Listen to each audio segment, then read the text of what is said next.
In a beautiful and grand building full of life with the bright sky above its roof, an event was taking place where various high society individuals were invited to participate. The voice of someone announces that they had finally arrived, and the foot of a lady descends the stairs in red heels, thinking that today she would marry a man she had never seen before in her life. Around her, the people watching the lady descend the stairs are excited, finding her beautiful and recognizing her as the lady from the Western Empire. The girl descending the stairs had red eyes and silver hair with a tense expression, thinking she would finally see the face of her husband, until she hears a voice greeting her, the Duchess Anne, and she widens her eyes in surprise. A man with silver hair and blue eyes greets her, smiling as he introduces himself as the Archduke of Turningen by the name of Cassian. For him, it was a pleasure to see her again, but the Duchess freezes and points directly at the man in front of her in shock, wondering why she accepted to marry, and especially with a man like this. Clearly she was deceived. The beginning of that difficult relationship started precisely on that day,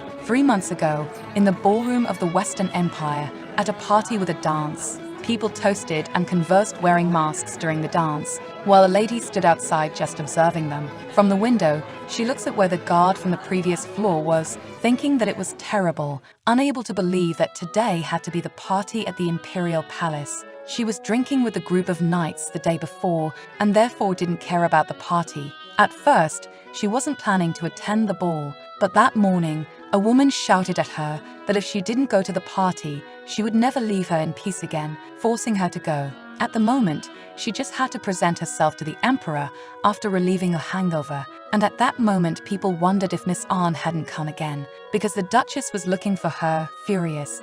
Even though she had said she would come, she still hadn't appeared. That struck the protagonist in the chest, hearing that she would get into trouble again. Imagining her mother chasing after her in that terrible manner only made her even more worried about how much her life would become a hell. For now, she should find the Emperor without her mother, knowing so she could help her later. She continues walking outside the window, wondering where the Emperor could be now, and decides to search on the 3rd floor. Jumping to the other building, she holds onto the balcony and skillfully leaps to the other side, landing where a man was standing, soon noticing the movement, also catching her by surprise because she didn't expect someone to be there. That person with silver hair and blue eyes wearing a mask was none other than Cassian. However, she didn't know him yet and wonders who that person was. After a long silence of both standing still, the protagonist remembers that now was not the time to investigate. When he extends his hand toward her, the girl jumps away, surprising him once more. Behind him, the guards approach,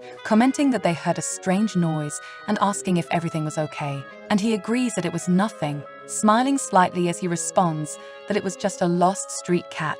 Even having moved away from the unknown man, she decides to leave the true identity of that man aside, and takes advantage of the fact that there was no one in the hallway to enter through the window, jumping while feeling a bit of pain in her stomach. Thus, the protagonist enters the hall where several other nobles were, quickly noticing that there was an ownerless mask there, and she decides to take it for herself, ignoring another girl who was looking for her mask. Soon, she finally finds not only the Emperor of the Western Empire being greeted by several other people around in the hall, but also that this man was also her boss, Sekelian IV, and her uncle. It was the ideal moment to follow and greet the Emperor, but she stops walking when she realizes that a conversation was happening with a woman named Million. This was the Duchess of Brilch, Anne's mother, Rosalia Brilch, who was visibly furious while asking if people had seen her daughter around. Caught by surprise because her mother was so close, she decides it was time to flee, ignoring the voice answering that the Duchess wouldn't see her daughter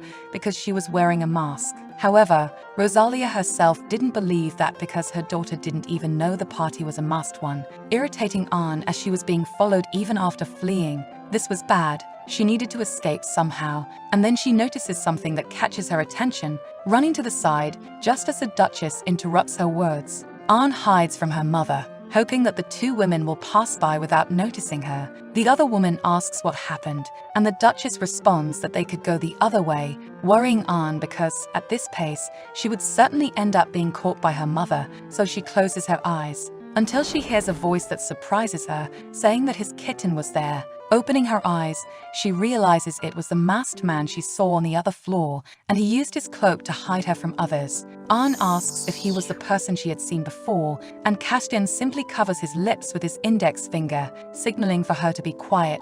At this, Rosalia is shocked and apologizes because she didn't know there was a couple alone in that place, and Castian replies that it's all right.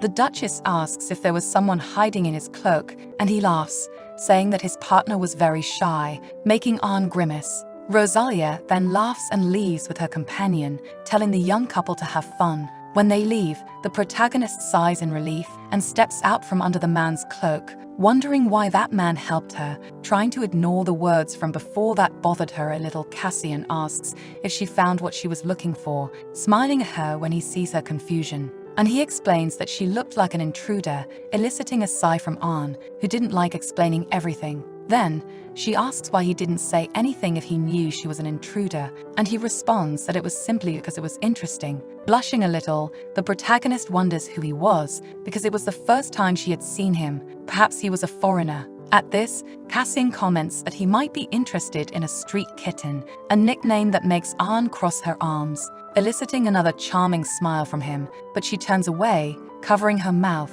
hating the down hangover, feeling like she was going to vomit, and therefore needed to leave as quickly as possible. So, Ahn thanks him for his help and says that when they meet again, she would return the favor. Taking an insignia out of her pocket and placing it in his hand, she says goodbye and leaves quickly. It was then that another man appeared, calling for Cassian, asking what was in his hand. Smiling, he replies that it was the reward from a street kitten, leaving the other man confused as to what exactly made him so happy. When Cassian asks why he is there, the man tells him that the emperor was calling for him, so he decides to go and see him. The Western Empire was becoming richer and more abundant than the Northern Empire, where he came from, and all this was thanks to one thing: the sword master who protected the empire. However, in history, there have only been a few hundred people who managed to achieve the title of sword master, and this master always saved the Western Empire from great destruction. Since he was there, he wanted to meet the sword master,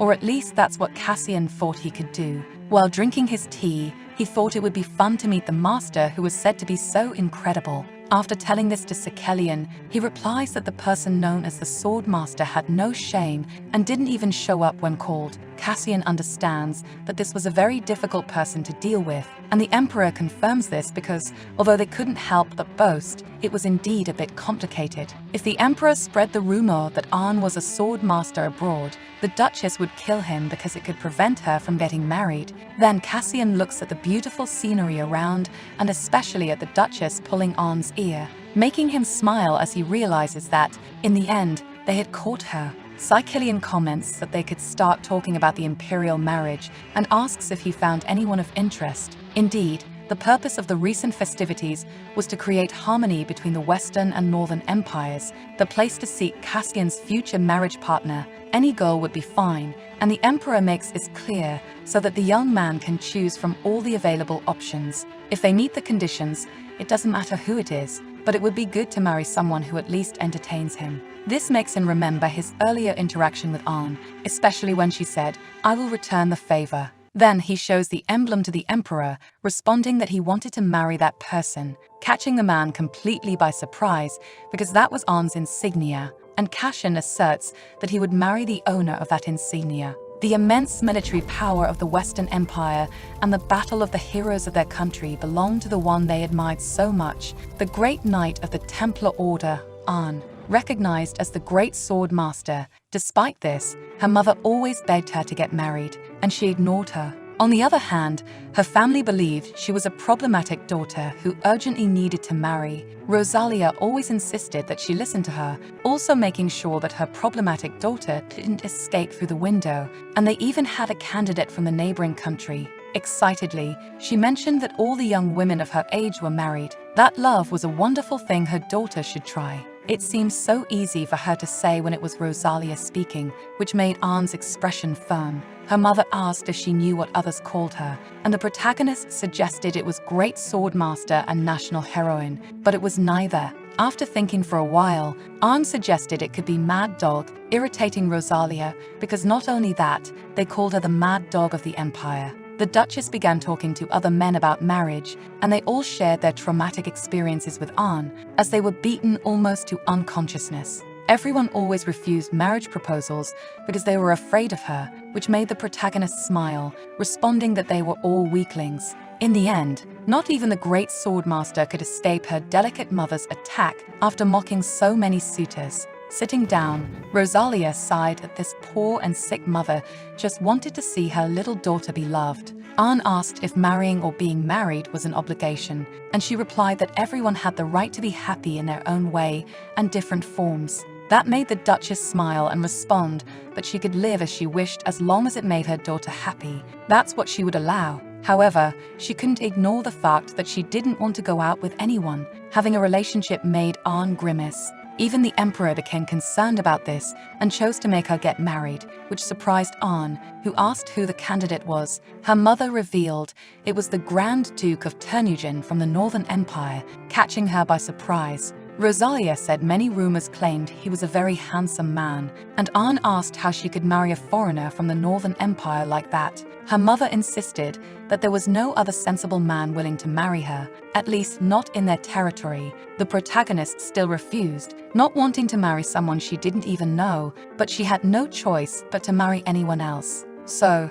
Rosalia suggested that she at least meet him first to see if he was really good, especially since he was quite an attractive man, eliciting a sigh from the protagonist. When the Duchess insisted too much on the point of him being handsome, Arn got angry and shouted that she didn't want to marry anyone. After all, there was certainly no one who had gotten married or wanted to get married, at least in these times. 3 days later, even a week later, Rosalia continued trying to convince her daughter that he was a respectable man, a great match, and also quite talented. When 2 weeks passed and the Duchess asked if she could at least do one last favor for her, Arn shouted that it was fine, she would do it as long as she stopped talking. Thus, the long-awaited and irritating day arrived, and she dressed up, unable to believe she would actually marry a foreign man and probably even travel to another country. That made her sigh, thinking that even if they got married, she had lived comfortably until now. Her freedom probably wouldn't have any return after this, but her mother was so happy that it was almost irritating. If that was the case, there was only one thing left to do, which was to see the prince who awaited them and force him to refuse the marriage at all costs, even if Arn had to beat him up for it. In a meeting with the Emperor, they gathered in the hall. A maid guided the Duchess and her daughter to the place where they would have the meeting. Arn asked if her mother intended to stay there all day, and she replied that she did, because even the Duke was on his way. As expected, everyone sought benefits behind their backs, even though this could end in a catastrophic future. In the meantime, the Duchess kept chatting about random things with the maid who had guided them to the location, giving the protagonist time to plan a solution to her problems. Noticing that there was a nearby window to escape if necessary, she discreetly opened the window, ready to use it whenever she felt threatened. When the Duchess looked at her daughter, noticing she had disappeared, she almost broke her fan in anger. After jumping out, the protagonist lands on the ground and wonders where she could escape to, until she notices a carriage parked near the building, seeming like a stroke of luck in her life. So, Arn starts running toward it, ready to beg if necessary to get out of that place. As soon as she opened the door to enter, who she found inside was none other than Castian, surprising her. The young man comments that he has met a cute cat again, leaving her confused. Though he smiled, it didn't take long for the shouts for Arn to send chills down her spine as she realized she was being hunted. So, she promptly entered the carriage and closed the door, apologizing for it and asking for the journey to continue. He says she seemed like a young lady running away because she didn't want to get married, making her frown in irritation. Hearing that if she needed him, she could just use him, not something one usually says, making her wonder why he kept offering to help her as he did last time, and whether by any chance he knew her. She stares deeply at him, wondering if he was a poor artist needing her to owe him something in return. Noticing this, Cassian slowly responds that she didn't need to worry because he didn't want anything in return, making Arn assume he was just a man who liked to talk, so she begins to reply that if that was the case, then she would use him if he didn't mind, which was a pleasure for Castian, who continued smiling at her the entire time. So, she asks him to be her lover for that day, and he agrees without hesitation again. The two leave for the city still in the carriage, and An asks where they were going while looking out the window, and he replies that it would be a date. The word makes her look at him in surprise, and he smiles, questioning if they shouldn't act like lovers as she requested. That being the case, he should be seen by many people when accompanied by his girlfriend. The idea of being seen by several people made her feel a little uncomfortable, but Castian explains that this way everyone would talk about it and could understand their commitment. The explanation makes An agree with him because that's how she could end her original engagement. So he smiles at her agreement, gladly accepting it. The two get out of the carriage to visit a bakery, where Cassian presents her with a dessert that was quite famous, filled with red fruits. An stared at the dessert, confused, as she was the type of person who knew more about the battlefield than about desserts. Other girls excitedly commented upon seeing An, admiring her from a distance, curious to know who that man beside her was, if he could be her boyfriend because he was very handsome as well, and they even got excited to introduce themselves. Cassian listens to the people talking and looks at the protagonist, ignoring everyone else just to eat the dessert with a smile. Then he asks if she would like to know the quickest way to make everyone see them as lovers, and he extends his hand to wipe a bit of frosting from her cheek with his fingers, licking the frosting off with his tongue, saying it was indeed as delicious as the rumors said. Smiling, he says that's how you make everyone believe they were lovers, and all the ladies watching them were shocked by the scene. An herself touches her cheek, nearly breaking the fork with that crazy man acting out of nowhere. After the whole date, the protagonist returns home and thanks him for the day, and Cassian was happy to have helped her. Still, An was surprised because it was more fun than she expected, smiling and hoping the rumors of her being with another man would spread. So, she gently smiles at the young man, thanking him for his help, saying she would repay him again in the future, eager for her engagement to end. Meanwhile, the young man smiles and thanks her for saying she would repay him, making her fall silent. He asks if she hated the idea of marrying someone she hadn't even met that much. Obviously, An agrees because it was all because her impatient parents wanted her to marry. She recalls when she sought advice from her married sister, who said it was suspicious for her to marry the Archduke of the North because he should have married at least once by now. With that position, there must certainly be something wrong with him. If not flaws, it must certainly be a mistress. That's why her older sister didn't think the other person who agreed to marry was okay. It was certainly irritating to marry a foreigner.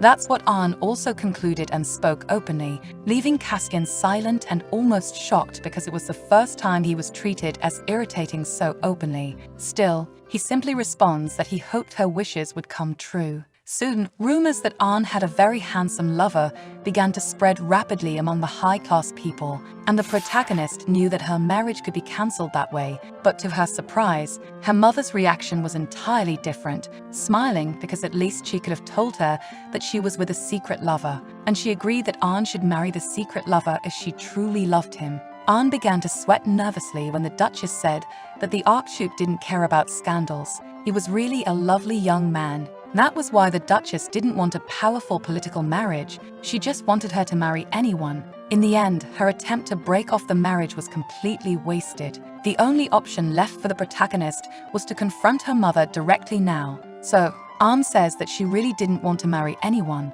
This leaves her mother shocked before she slowly sits down in a chair, silently. She asks An to marry him and live by his side for 3 months. If she doesn't like her husband, she can divorce him. Instead, the condition was to live a peaceful life. If she doesn't enjoy their time together, she would never ask her daughter to marry again. That made An think that she could easily endure that period, and she quickly agrees, still hearing her mother explain that she couldn't hit or kill anyone, much less send him flying. The protagonist agrees that she would try. If necessary, she would certainly kill him for the sake of her freedom. Thus, An's marriage was established, and the news of her matrimony spread throughout the Western Empire. People talked about it, and the knights believed that if An went abroad, the military loss would be enormous. With that irritation, the emperor responds that he would honor An with the highest decoration possible in the Western Empire with the title of princess. Thus, he announces that An was the future of the Western Empire, catching everyone by surprise with the sudden decision. it seemed a bit too much in the protagonist's opinion, to the point of feeling pressured. On the other hand, in the Northern Empire, rumors that the Archduke of Turnungen was getting married was spreading among the ladies as well. Although they were joyfully discussing who he would marry, one of the girls, one with pink hair, was not very happy with the news. Cassian was the son of an emperor, second in line to the throne, the #1 man all women wanted to marry, even above the crown prince. The position of Archduchess, which all young noblewomen dreamed of, had just disappeared. Although there was a tremendous uproar in the Northern Empire, Cassian, who was the target of these rumors, remained perfectly calm. In his home, he asks his attendant if there was any other information, and the man replies that there was. While listening to his work reports, Cassian recalls that Sekelian's reaction bothered him, but it seemed like just his imagination. Until his attendant mentions that something had troubled him, and as expected by the Archduke, something was still missing. He says that apparently there was a troublemaker in the Duchy of Brilch, and apparently his nickname was the Mad Dog of the Empire. The reason why it's difficult to obtain information from the Duchy of Brilch seemed to be due to the existence of this mad dog. Cassian asks what he did, and the man reports that he heard that if you make a mistake, you'd be beaten to death, which makes him sigh, unable to believe that Arn and such a violent man could be in the same family, and he wonders if that's why she was so calm. Still, it brought a smile to his face because it was somewhat amusing. At that moment, the attendant mentioned that the airship was arriving, so the Archduke stands up, thinking that when Arn sees him again, he is confident she will have an interesting expression. Meanwhile, the protagonist, with a bored expression while listening to one of the maids say that the airship was about to land as well. Then, she also reminds Arn that she couldn't kill, hit the people she didn't like, and especially couldn't use the sword. She should smile and speak sweetly and act with elegance, yet Arn can only look at the maid, not understanding if that's what she really thought of her. So she descends the stairs to present herself at the location, and the maid guides her to follow as they had rehearsed in the beginning. However, when Arn passes through the doors and meets the Archduke, she points in his direction, completely shocked, looking at the young man who introduced himself to her as the Archduke of Turnungen. Arn was shocked because this was his true identity, and that's why they had met in the carriage the other time. In the end, she couldn't help but be shocked because they had deceived her so well. Suddenly, she turns to go back where she came from, leaving Cassian and the others confused. Saying that she wanted to go back, she ordered the maid Eva to come up again, and both the maid and Cassian called out to the irritated protagonist. He quickly approached and reminded her that she had an obligation to repay him a favor, irritating Arn even more. Before she could say something offensive, the maid shouted for her to be careful, then said that Arn was very delicate. Because of this, Eva asked the prince to treat the girl as if she were made of glass, leaving Arn completely puzzled, wondering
her, catching her by surprise, making Arn turn and ask since when he had been standing there, to which he replied, "Just now," making her wonder why he was so silent. Arn worried that he must have seen her jumping from the tree, but he asked if she liked it a lot, once again surprising her when he affirmed that she must really like his face because she was always staring at him that way. This made her look away and stammer a response, more tense than embarrassed. The Archduke felt it was fun to tease her, smiling as he asked how she felt about meeting her unlikely marriage partner. Slowly, Arn replied that it wasn't as bad as she thought, making him curious, again leaving her frustrated, unable to believe she had been mistaken, but still worried about the possibility of a lover. With that long silence, Cassian asked if she was thinking about something else again, even right in front of him. This time making her nervous, she questioned where he had learned such words because they weren't even married yet. He replied that they soon would be, and he held her hand to bring it to his lips,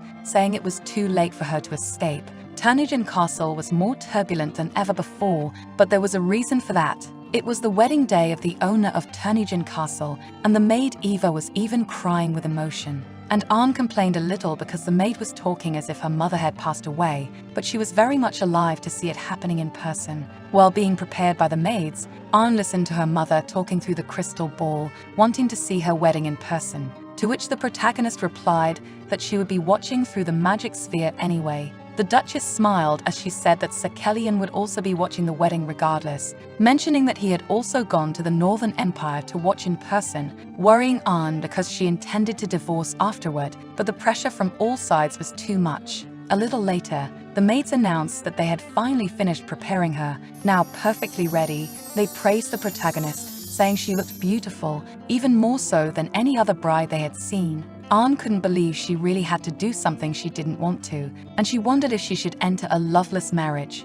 That's when her mother complimented her for being so beautiful, especially when dressed appropriately, wishing her well because she was gaining a new family, which surprised the protagonist to see her mother smiling like that. At the same time, Arn realized it was all to make her mother happy in the first place. In the wedding hall, many people had gathered to watch the event. Around them, several ladies wondered who the bride chosen by the Archduke was and if he might have fallen in love at first sight. The attendant was also worried because he didn't know what his lord was thinking to get married so suddenly. Meanwhile, in the hall, people continued talking about the bride and how she must be very beautiful until the doors opened and it was announced that the groom and bride were making their entrance. Han and Cassian walked through the doors hand in hand, dressed in white and walking together among the guests, surprising the ladies even more as they looked at the protagonist, who was incredibly beautiful. Tense, Arn questioned whether this was truly the right decision, no matter how much time she spent thinking about it. As they reached the altar,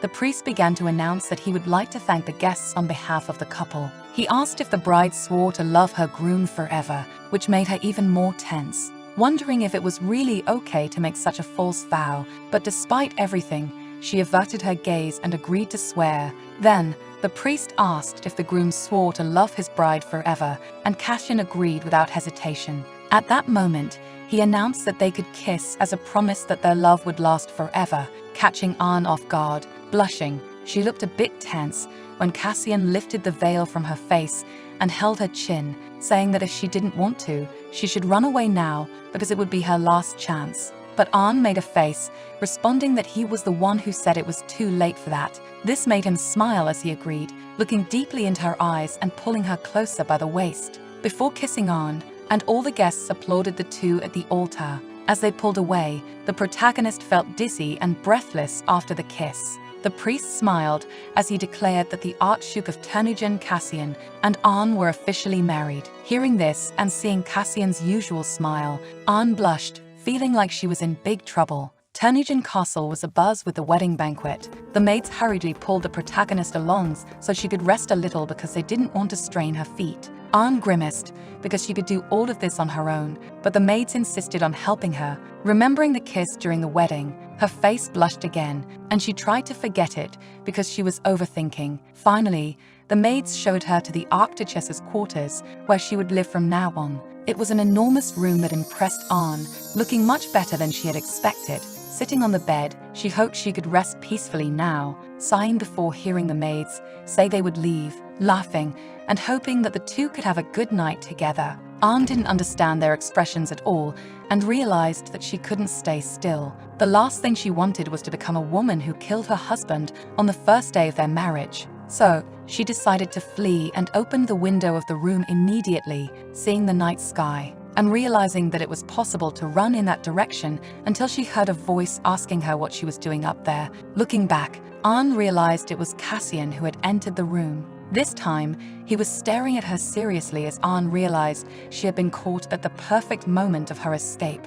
Backing up closer to the window, she wondered what she should do and whether she could pretend to faint or maybe just be honest for once. When Cassian insisted on knowing what she was doing, the protagonist smiled and stammered that she just wanted to get some fresh air, but he was skeptical of her answer because she was doing it at this time of night, and right on the windowsill, remaining silent, he asked if she was trying to take her own life, leaving her completely surprised and not understanding what he meant by that. She denied it, saying it wasn't anything like that, and she didn't even know if it was possible to lose her life from falling from that height. Lowering his gaze, he responded that he understood, but Anne didn't bother to correct his thoughts because she couldn't tell him she was trying to avoid the wedding night. As he approached, Cassian extended his hand to the protagonist, who took it and stepped down from the window. As she stood on the floor, Cassian asked her to be careful with her own body, making her nervous because she really would have to spend the first night with him. Would she really become the wife who took her husband's life on the first night? Meanwhile,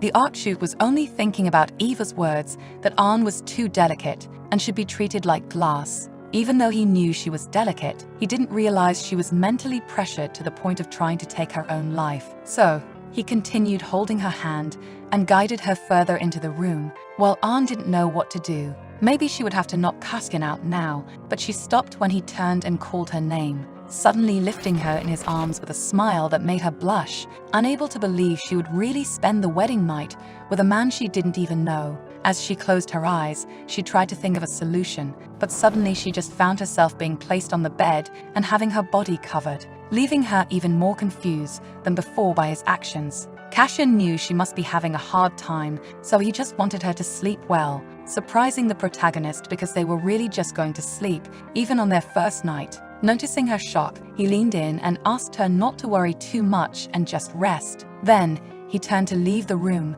leaving Anne in bed, still quiet, and closed the door behind him. Although the Archduke left as she wanted, she ended up being treated like a child, which was almost offensive to Anne. Marriage was a means for the aristocracy, where the culture of marriage existed for one purpose: family prosperity. That's why many people thought that the marriage to Archduke Terneuzen would be that type of union, until they saw the two of them at the altar during their wedding and noticed the way the Archduke looked at the new Archduchess, leaving the ladies impressed by how much they seemed to love each other. Moreover, the Archduchess had left her wedding banquet, being quickly carried by the other maids to her room afterward. Due to the maids' overprotection, concerned about her vulnerable state, it was an unusual situation. A man asked if it made sense for the Archduchess to be absent from her own banquet, and another replied that it was because she was being well taken care of. There were rumors that the Archduke personally drove away any men who approached the Archduchess, and they supposed he had fallen madly in love at first sight.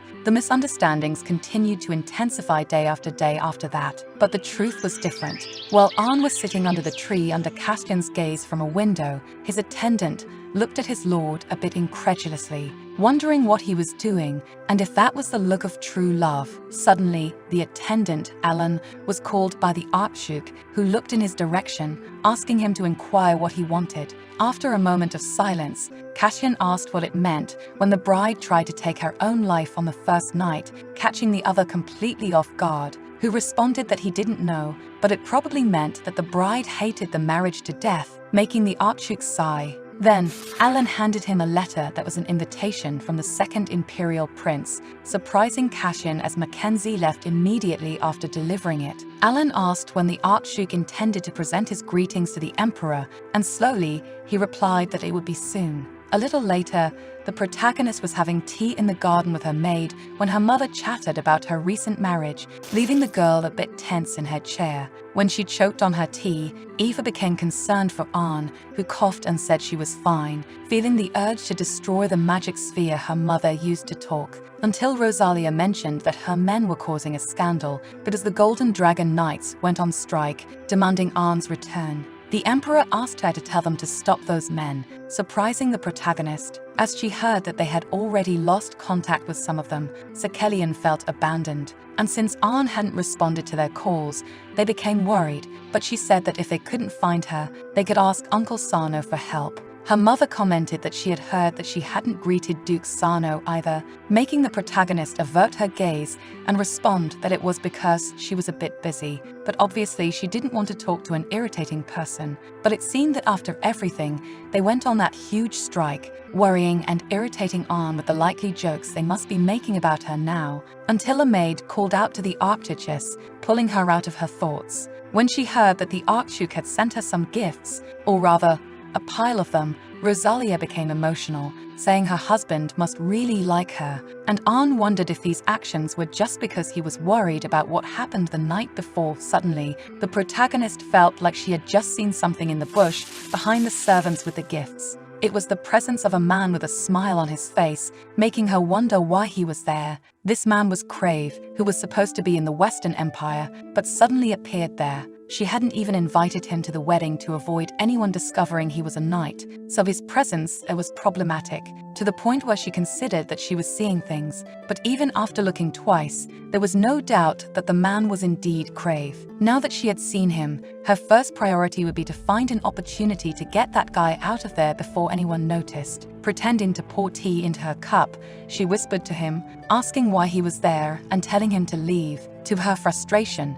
Crave laughed and replied that he didn't want to, almost making her break her cup in anger. If that was the case, she would find a way to forcefully expel him herself. But before she could do anything, Anne felt a shiver from a strange presence, making her wonder who it was. As she tried to move, she grew frustrated because the dress she was wearing was getting in the way. Looking back, the one who had approached and held her by the waist was none other than Cassian, who asked if she was okay. Caught by surprise, Anne realized that it really wasn't her imagination. Just like the previous time, she hadn't sensed his presence, which probably made him different from others, likely powerful. He must have known she was a sword master, even if she hadn't said it. One liar knows another, although Cassian felt she always resembled a cat. Straightening her posture, he asked what she was doing, and the servants took the opportunity to leave the area. While being scrutinized, the protagonist stammered that it was nothing, positioning herself with her back to the bush. Changing the subject, she asked what he wanted there because she couldn't let him see Crave. At that, he asked if she liked the gifts, which confused her for a moment until she finally remembered the boxes left there beside them. The way she referred to them as things and not gifts surprised him a bit, but Anne stammered that she liked them, even though she hadn't seen them yet. She hoped he hadn't noticed, though the Archduke was quite aware that she didn't seem sincere. Suddenly, he noticed movement in the bush and became alert, but before he could do anything, Rosalia started speaking to her son-in-law with great enthusiasm because she could see his face even from there. Again, leaving the protagonist curious as she remembered that her mother was still there too. So, Cassian bowed and introduced himself to Anne's mother, making her extremely happy that her daughter had such a handsome husband. Even Cassian complimented his mother-in-law, saying that her daughter had inherited her beauty, embarrassing Anne even more than before. When her mother insisted on continuing to talk, the protagonist couldn't take it anymore and decided to turn off the magic sphere,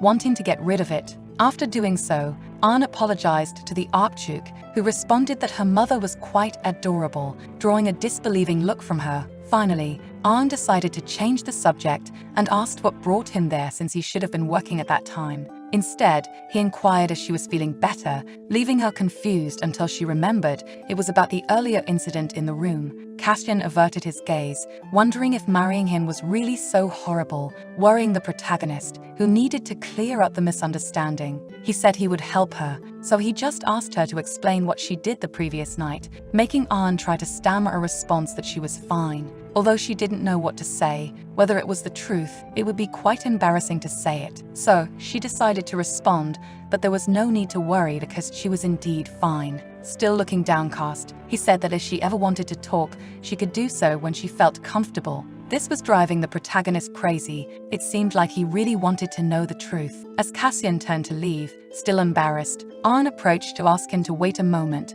trying to grab his wrist. Making him stop, the protagonist tried to stammer about the first night, and with great effort, she confessed that she was afraid of the first night, her face completely red, and that's why she wanted to run away. This time, Anne wasn't lying because she was afraid of taking Cassian's life on the first night. Knowing that she'd tried to escape the first night out of fear made Cassian start to laugh because it seemed almost silly from his point of view. especially since he could hardly believe that Ahn could be so cute, so he placed his hand on her shoulder, saying that if that was the case and what she wanted, he wouldn't lift a finger, which surprised her. He smiled, agreeing that it could be a secret just between the two of them. This made her remember that he had done the same before, and Cassian's offer was quite suspicious. He was a powerful man who made Ahn want to know more about him to understand him. Even so, she agreed with his suggestion, smiling back because she could go along with it for now. Back in his office, remembering the protagonist's confession,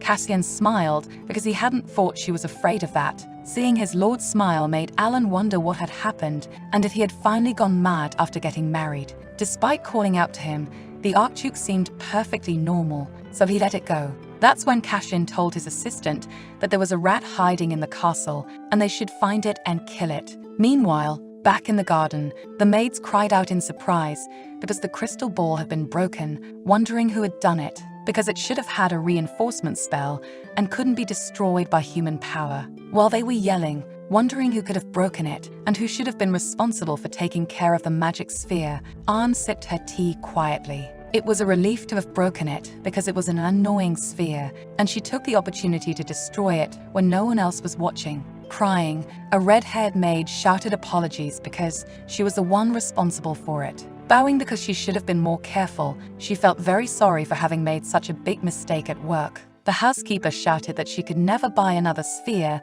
even if she worked in that castle for 100 years, and breaking something so precious was terrible. Then, Ahn tried to get the maid Eva's attention by asking what would be done with her, and the maid replied that she would be expelled as part of the rules when something wrong was done. Furthermore, she would have to pay the debt, and since she committed such a serious crime, she wouldn't be hired by other families. In short, her professional life was over. Hearing all this made the protagonist choke from coughing so much, realizing what was happening next to her. She stood up, asking what was going on, feeling that she couldn't let this continue because it was her fault and she should solve the situation. The older maid said it was nothing she should worry about, but Ahn responded that if it was happening in her castle, it was indeed her business. That made Eva almost cry with emotion from the heartfelt words, ready to inform the Duchess of what had happened that day. The protagonist said she was aware that the magic sphere had been broken, and even though she wanted to ignore it, it was too noisy, and she would find out anyway. She didn't know why they were making such a fuss over something like this.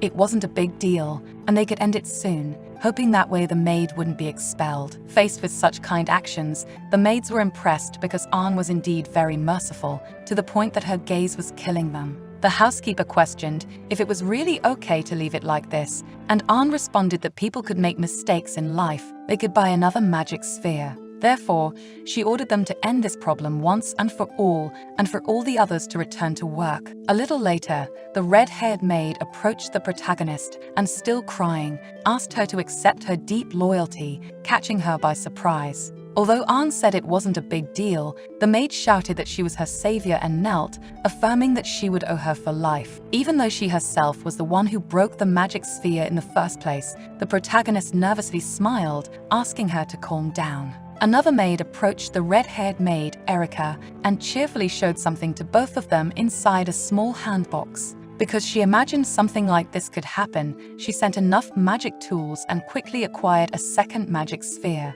which certainly didn't make Ahn happy at all, who wondered what she should do now. Later, the housekeeper reported the events to Alan, which brought a smile to Cassian, who didn't expect Ahn to have an interest in this kind of thing. Then he began to leave the office because he wanted to see his wife now, and ignoring both the maid and his assistant, he left them right there. Alan felt that the Archduke was really going crazy because before, he did nothing but work. Meanwhile, Erica was shouting and looking for Ahn, all because she wanted her to accept her loyalty, which made the protagonist wonder why she was always in that situation, or maybe it was just her. When she heard a voice calling her, she was startled until she realized that it was Crave who had approached, walking through the bushes. But that wasn't the only thing that surprised her, as for some reason, he was wearing women's clothes that made him look very strange. He smiled because it was supposed to be a disguise, but at that point, it seemed anything but that. He was supposed to look like a maid, but Ahn felt like she should really kill this guy for his incompetence.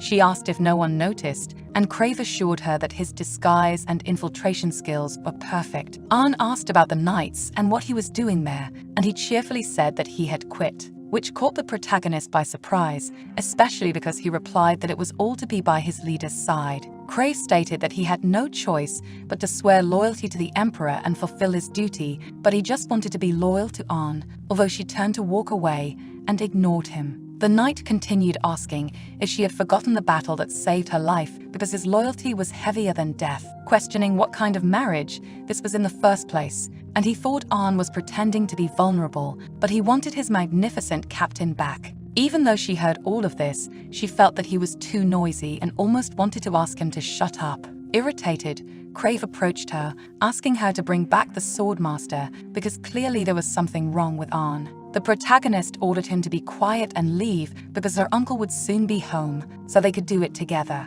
Still, Crave begged to the point of crying to let him be her servant, which only seemed foolish from her perspective. It was then that they suddenly noticed Castian had approached them, not looking very pleased with any of it. He asked his wife how she could be alone in a place like that, so far from all her other maids and even the mansion's guards. This made An worried, stuttering and not knowing how to respond or how quickly he had arrived. Nervously, she smiled, trying to introduce Crave, though she wasn't exactly sure what she should say. Castian said he had never seen her before, leaving An completely shocked by what she had just heard. Then he commented that he didn't think this new lady should be a maid in the Arctici, and An explained that it was because she'd brought her from the Western Empire. Even giving a smile of understanding, the protagonist could hardly believe he would leave things like that. Crave bowed and elegantly said he would withdraw now, which didn't make An very comfortable with the whole interaction. As Crave walked away, he sighed because his disguise was indeed perfect,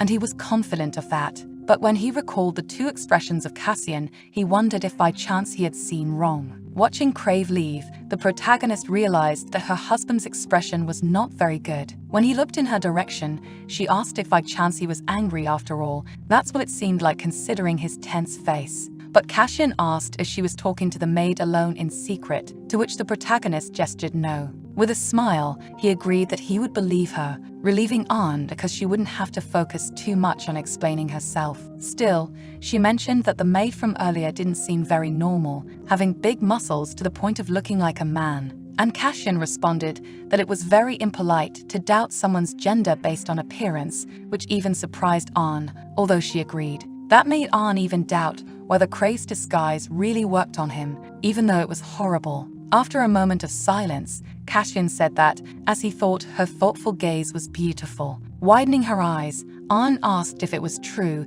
because they always said her eyes looked like a killer's. Obviously, he agreed because he was always serious and would never lie about that, especially about how beautiful he found her. Before, they called her a sinister red-eyed assassin, the executioner of Luelgosa, always treated like a monster cursed with blood-red eyes. An said that since she was young, everyone was afraid to make eye contact with her and always avoided her. It was like a family curse. Although there is only one such person per generation, her uncle and grandfather were red-eyed swordmasters, which caught Cassian's attention. She said that the one who captured the apocalypse dragon that awoke 30 years ago, the man who ended the war with the Eastern Union 10 years ago. Her uncle was a dragon slayer, but despite the protagonist being responsible for ending the war with the Eastern Union, she wondered who spread the rumor like that. Still, An said that her uncle was a good man, which made Cassian smile and left her curious to know why. However, when the protagonist called him Your Highness, he was annoyed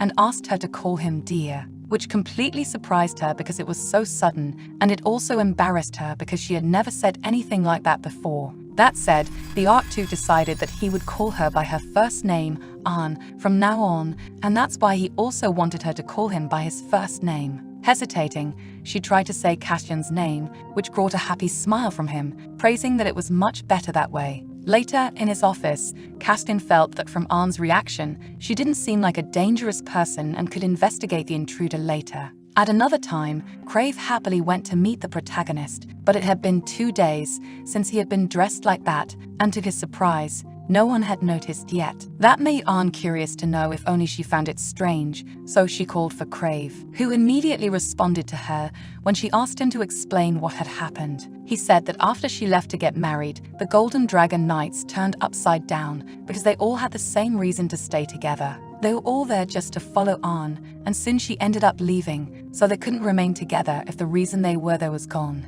Laughing, he mentioned that he was the first to resign, which almost disappointed the protagonist because she hoped he would be a bit more normal. Ahn felt that she should have told him it was only a 3-month marriage until Crave mentioned that he met Ergin when he was going to submit his resignation. Probably because Ergin had also resigned, which wasn't something the protagonist wanted to happen so casually. That was when he noticed a maid was watching them from the door, and it was none other than Erika. This surprised Ahn, who didn't know how long she had been standing there, observing and listening to her conversation with the knight. At that moment, Crave said that the maid seemed to be bothering them, and he could take care of it by himself. This worried Ahn about what exactly he intended to do suddenly as he approached Erika, who was still discreetly spying. But before he could do anything, the knight quickly opened the door and startled the maid because he blocked her line of sight. He said that the Arctichess had already received her loyalty, so Erika should pledge her loyalty in the next life. Frustrated, Erika ran away, crying and shouting that she was really mean after having cast her aside like that. With that, Crave closed the door and smiled at Ahn because he thought he had done a great job, even though she was clearly uncomfortable with the whole situation. But as expected, the protagonist felt that she should send that man away with her uncle Sano once and for all because he would only cause problems in the future. On another day, Crave was still by her side, this time serving tea in the garden while taking a small break for a snack. Ahn commented that she would like to be alone, so she ordered him to leave, but he replied that she would soon be going to the capital and would need a servant like him. There was a process that every married aristocrat had to go through, and that was the emperor's approval. The union of both families was presided over in the name of the emperor, a means of consolidating the aristocratic hereditary right. In those days, Ahn knew it was all just a formality. That was when other maids approached, seeming irritated, but wanting to talk to the protagonist about something. In fact, both the maid Martha and Erika and the others seemed intensely fervent this time. They had probably discovered that Crave was a man, especially considering how Martha was staring at him. It wouldn't be strange if they had noticed. Crave and Martha stared at each other deeply until Ahn asked them to explain what had happened. Then they shouted that the Arctichess was very cruel, catching her completely by surprise and not knowing the reason for the accusation. Erika said that they were the first to be with her when she became the Arctichess, but now she had gotten too close to the other maid, and that's why they were upset. It seemed like they were favoring that new lady because she was from the Western Empire, so they wanted to travel to the West and wanted a chance too. Martha said that was what they wanted to talk to Ahn about because it was wrong to favor just one of the maids so much. With that, the protagonist managed to understand that the maids were actually jealous of her knight. Sighing, she smiled because they had misunderstood everything, and it wasn't favoritism at all, but rather that she liked all of them together, which made all the maids emotional. They asked if it was really true because they all liked Ahn as well, which should be enough to stop the situation. Days later, on the day they would leave for the capital, everyone gathered in front of the mansion so the protagonist could say goodbye to everyone. And Cashin asked his wife not to be nervous because he just intended to say hello. Then he took her hand and brought it close to his lips, saying goodbye because they wouldn't see each other for some time. They would only see each other in a few days after he finished his pending matters. Ahn replied that he should go first because of her uncle, and the Archduke simply mentioned that they would be together soon. Finally, touching her face, he leaned in to kiss her, saying that even if she missed him, she should be patient. The romantic scene made all the maids emotional about how adorable it was because it seemed like the couple was really close. Meanwhile, Crave, with his horse and other knights, left to meet Duke Sano, who smiled when he saw them because he had been waiting for Crave, now that he had finally arrived with a carriage where Ahn was. Inside, Eva praised Crave for being very diligent, and Ahn responded that it was why he was second in command. Now that she thought about it, the protagonist realized it was the first time she traveled by carriage, as she was always riding her own horse. Still, for her, it wasn't bad at all to be able to observe the view from inside the carriage and not think about anything too serious. Remembering Caskin's kiss, she couldn't help but feel a little disappointed, which made her blush in surprise. Not knowing how she could be thinking these things, she thought she was becoming strange because she was focusing too much on the Archduke. In fact, Anne wasn't used to being calm. It was a big waste of time for her to have nothing to do during her day-to-day life. Suddenly, the carriage creaked and shook to the point where Erica let out a scream of surprise. Outside, the knights shouted that they were being ambushed with several arrows coming their way. Crave yelled that everyone should gather to defend the carriage and protect the Archduchess as quickly as possible. The knights stood ready to protect the carriage and also Duke Sano, who ducked down, covering his ears. Crave shouted for everyone to stay on alert and in defensive formation, but they hadn't expected something like this to happen just as they arrived in the Northern Empire. Meanwhile, in his office, Cassian was playing with a chessboard and started to focus specifically on a knight piece. This caught Alan's attention, who asked what was wrong, and the Archduke said that the pieces seemed off that day. As he looked at the knight piece, he thought of a knight and wondered what that was supposed to mean. Suddenly, a servant came running to report something urgent that had just happened. It was about the surprise attack on the Archduchess, which shocked the Archduke instantly. Meanwhile, Anne noticed that a smoke bomb had been set off outside the carriage. It was too dangerous if things continued at that pace, even with the maids determined to protect the protagonist. Anne apologized to Erica as she struck her on the back, knocking her out inside the carriage. Before she could leave, a knight worried that it was too dangerous to go outside, but just like she did with the maid, she knocked the knight out with a single move. Stepping out of the carriage, Anne began to draw her sword for combat, preparing to use her skills as the sword master to defend everyone. Meanwhile, Cassian and his companion were preparing to travel on horseback, but the Archduke seemed especially agitated. Worried about Anne and hoping she was safe, he couldn't understand why he was so nervous and if it was because he was going to lose his valuable knights. At the same time, Crave was impressed by what he saw before his eyes. The legendary swords descended from the Luelgosa family were two soul-devouring swords. The infamous sword Nevermore was now wielded by Anne, who fought her enemies without difficulty. Quickly, the atmosphere changed with that sword in hand, and even Crave couldn't help but think that his leader was really cool. During the battle, the protagonist was caught off guard when her attack was blocked, and the man himself was shocked, not knowing who this strong woman was. But before he had the chance to flee, Anne quickly killed him with her sword, leaving a large number of bodies scattered on the ground. Nevermore laughed because Anne had called it now. It had been a while since it was summoned, but it ended up being overburdened. It was too noisy, so the protagonist simply tossed the sword back where she had drawn it from, ignoring its complaints. A little later, Crave approached Anne, who still had bloodstains on her clothes and face. He mentioned that she should have left at least one alive so they could find out who sent them, something she completely forgot to do. Even so, she responded that they would come back on their own if they had something to do. She was then caught by surprise when the knights ran to see if Anne was okay and if she had almost been kidnapped for being out there. Not only that, but Cassian had just arrived at the scene and quickly dismounted from his horse. The protagonist noticed that the expression on his face was quite grim as he approached, until he simply pulled her close into an embrace. As he pulled away, the Archduke smiled, saying he was glad he came after all, and checked if she wasn't hurt in any way. Averting her gaze, Anne stammered that she was fine, but even so, he touched her face, wiping the bloodstain from her cheek. Finally, Cassian looked around and asked who had done this, worrying Anne because she didn't want him to know the truth. That was when her uncle Sano approached to explain the situation, saying that Crave saved Anne, who had almost been kidnapped and killed her enemies. The Duke's words left the knight paralyzed with surprise, not understanding anything that was happening. Even so,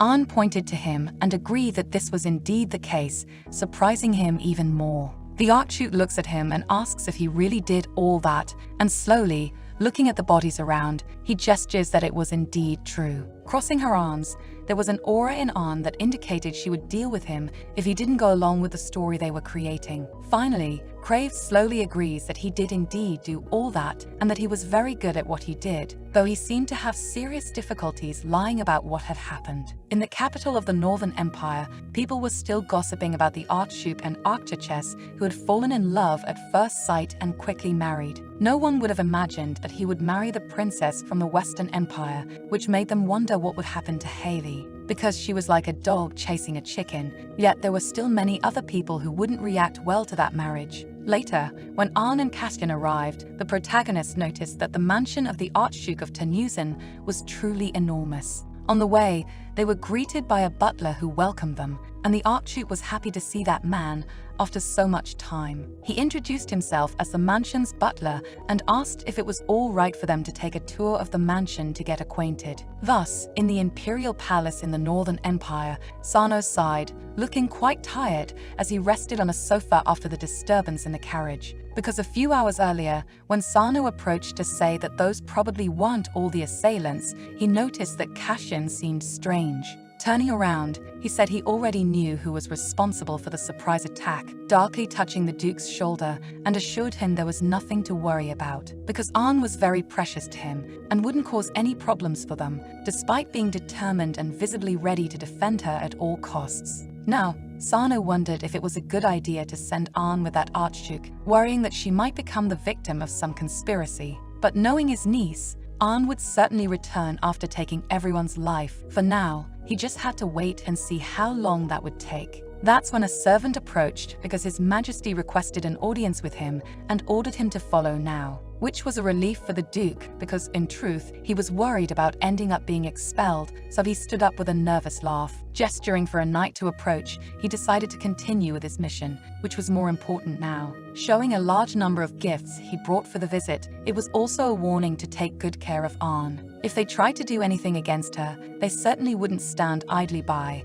and he himself wouldn't let anything happen to his wife. Meanwhile, the butler was explaining that the room on the other side belonged to the late Archduchess and was locked at the moment, and no one could enter or leave. Originally, their Majesties used the room for generations, but after an incident, it was changed to the current one, though in truth, none of that mattered, and Arn just wanted to escape from there. Finally, the butler finished the explanation and asked if she had any questions, to which the protagonist quickly said no.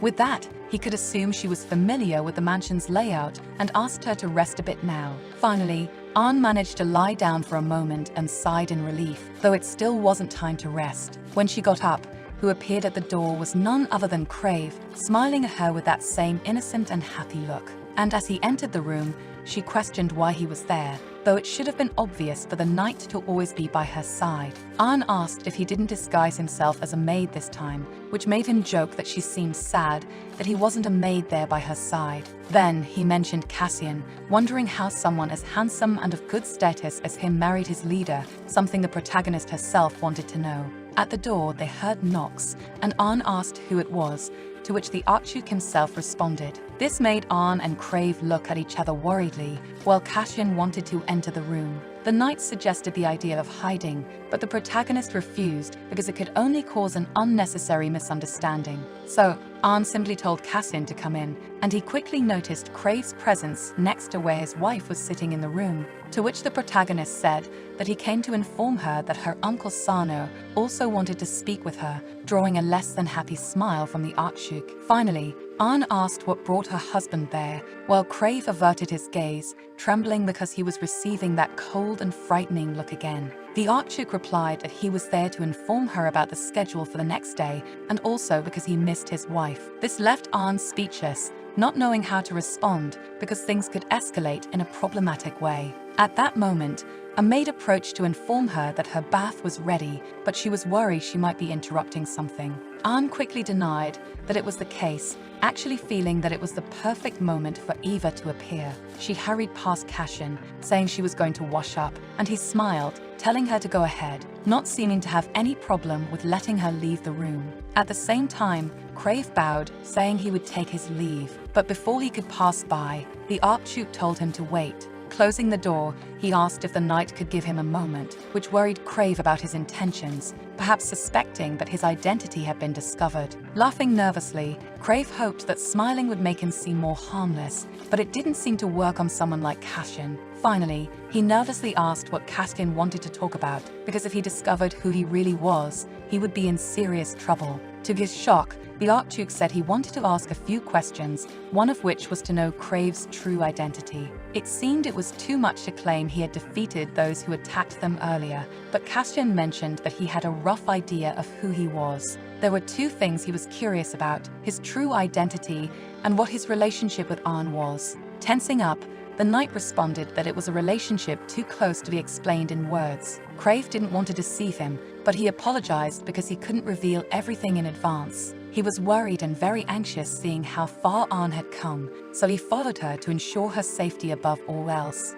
After hearing all this in silence, the knight became concerned because it seemed like he had confessed everything, as if admitting to an affair. Stammering, he tried to explain things, but that was when Castian asked if he was a sword master. The question left the knight completely surprised until he finally shouted, asking how he knew about that. He replied that there would only be one way to get rid of all the men who attacked the carriage. No matter how much he thought about it, Castian deduced that only a sword master could do something like that. That's why he should have followed her from the beginning, because he was worried, yet he welcomed him to the Northern Empire as his uncle. This caught Crave even more off guard because Castian mistook him for Arn's uncle, but too nervous to correct the misunderstanding, they shook hands anyway. With that, Castian smiled and said he could feel at ease because he was leaving now. Although Crave appreciated the misunderstanding, he wondered if it would really be okay for things to have unfolded this way. Later, he told the protagonist everything that had happened and that Crave had to pretend to be her uncle, which made her sigh because it was a golden opportunity, but she ordered him to leave, something the knight didn't want to do. However, Arn commented that he did resemble her uncle Gerhan a little, cheering him up when he asked in what way they were alike, and she skeptically responded that both were smiling idiots. But since that didn't seem like an insult to Crave, the protagonist sighed because she should try to do things correctly. Gerhan had a sword that was more famous than he was, the dragon-slaying sword Leviathan. There was only one sword that could replace it, and that was Evermore, the sword that Arn conjured with her powers. Upon seeing it, the knight was left speechless, impressed. Evermore was the opposite and the partner of Nevermore. It was born of light and guided lost souls from the battlefield to the Hall of Valor. It was the sacred sword. Crave felt that his leader was even cooler when she was holding a sword, until Evermore began to complain to Arn, but as it was only now being summoned, asking if by chance her wielder's love for her had diminished. This was because Arn had said before that she would save Evermore when she signed the contract. Ignoring this, the protagonist said she wanted to ask a favor of her that only she could do. This quickly excited the sword because it was being recognized and, of course, could carry out her grand and special mission. Then, Arn pointed to Crave, and Evermore finally noticed the knight beside her, hearing that she should be wielded by him for a while pretending to be Leviathan. The poor sword was incredulous at what she had just heard from her master. To ensure you don't miss the unfolding of this romance, give a gentle tap on the notification bell, and I see you on the next tale.